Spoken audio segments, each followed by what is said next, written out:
स्वागत छ तपाईहरुलाई ज्ञानदीप युट्युब च्यानलमा।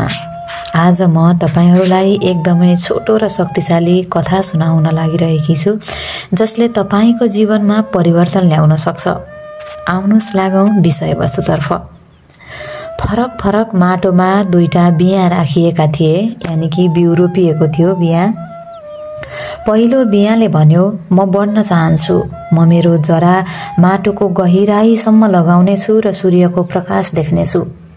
दोस्रो बियाले डराएर भन्यो, यदि म असफल भएँ भने, यदि चराले मलाई खाए भने सायद सुरक्षित रहन यहीँ बस्नु राम्रो हुन्छ।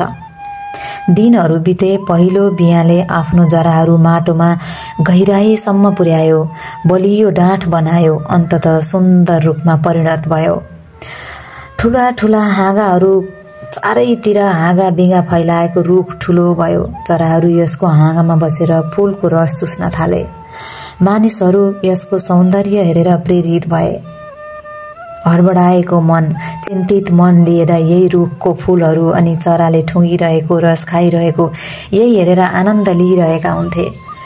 अब दोस्रो बिया कहिल्यै पनि बढेन। डरले माटो मुनि नै बसिरह्यो, तर कहिल्यै सूर्यको प्रकाश पनि देखेन। डरले सफलता रोक्छ साथीहरू, हिम्मतले यात्रा अगाडि बढाउँछ, सफलता मिल्छ। यसको शिक्षा के हो भने जीवनमा सधैँ जोखिम लिएर अघि बढ्नुपर्छ। डरका बावजुद कदम चाल्नेहरू अगाडि बढ्छन् र चम्किन्छन्, सफल व्यक्ति हुन्छन्।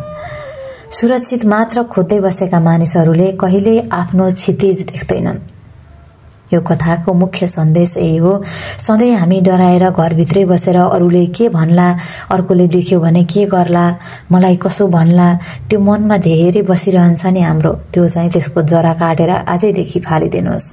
हजुरहरूलाई यो छोटो अनि मिठो कथा कस्तो लाग्यो? मन पर्यो भने लाइक, कमेन्ट, शेयर अनि च्यानललाई सब्स्क्राइब गर्न नभुल्नुहोला। भिडियो अन्तिमसम्म हेरेर साथ दिनुभयो, हजुरहरूलाई धेरै धेरै धन्यवाद भन्दै आजको लागि बिदा हुन्छु। हवस् त, नमस्ते।